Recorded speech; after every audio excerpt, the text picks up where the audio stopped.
नमस्कार। आज हम बात करेंगे फरवरी 2019 की। एक ऐसा महीना जिसने भारत के इतिहास में एक गहरा निशान छोड़ा। चलिए समझते हैं पुलवामा हमले और उसके बाद हुए बालाकोट एयर स्ट्राइक की पूरी कहानी को। ये जो नंबर्स स्क्रीन पर हैं 40, देखने में तो ये बस एक आंकड़ा है ना? लेकिन ये आंकड़ा एक बहुत ही दर्दनाक कहानी की शुरुआत है। सवाल ये है कि आखिर ये नंबर इतना अहम क्यों है? तो उस सवाल का जवाब जुड़ा है इस तारीख से, 14 फरवरी 2019। ये वो दिन है जिसे भारत कभी भूल नहीं सकता। एक ऐसा दिन जिसे काला दिन कहा गया, क्योंकि इसी दिन पुलवामा में देश को एक ऐसा जख्म मिला जो शायद ही कभी भरेगा। तो चलिए सीधे चलते हैं जम्मू कश्मीर के पुलवामा में। यहीं से हमारी कहानी शुरू होती है।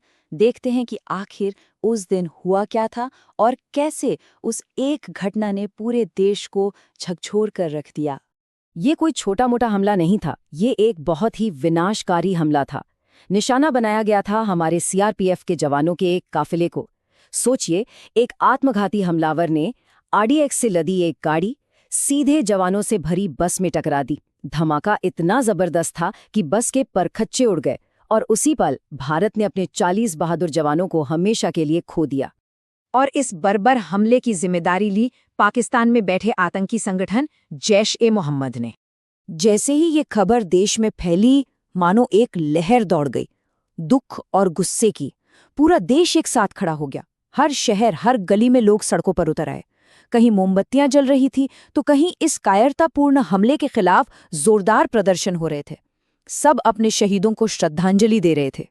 तो 14 फरवरी के हमले के बाद के जो 12 दिन थे, वो बहुत भारी थे।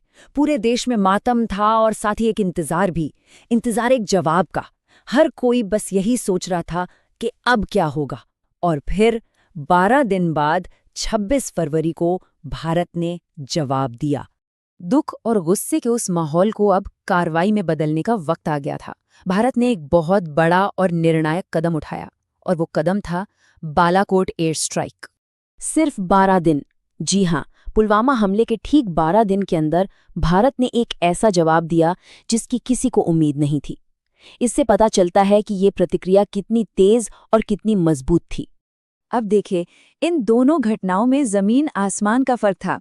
एक तरफ था हमारी जमीन पर हमारे जवानों पर किया गया एक कायरतापूर्ण आतंकी हमला, और दूसरी तरफ थी पाकिस्तान की सीमा के अंदर घुसकर उनके आतंकी ठिकानों पर की गई एक सटीक सैन्य कार्रवाई।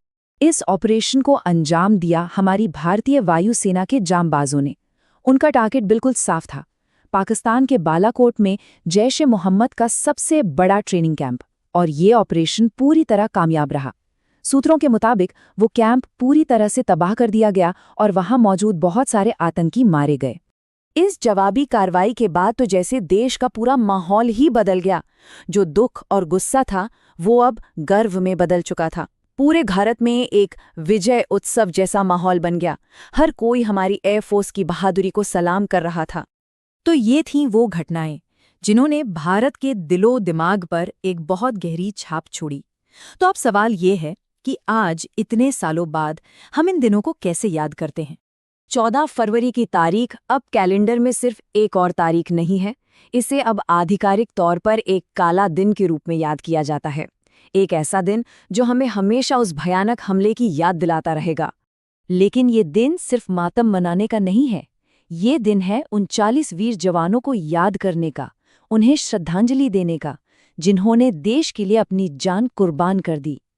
आज भी पूरा देश अपने इन शहीदों को नमन करता है।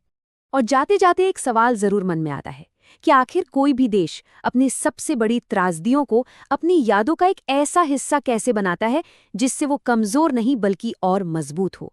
कैसे दुख के पल हमेशा याद रखे जाने वाले संकल्प में बदल जाते हैं।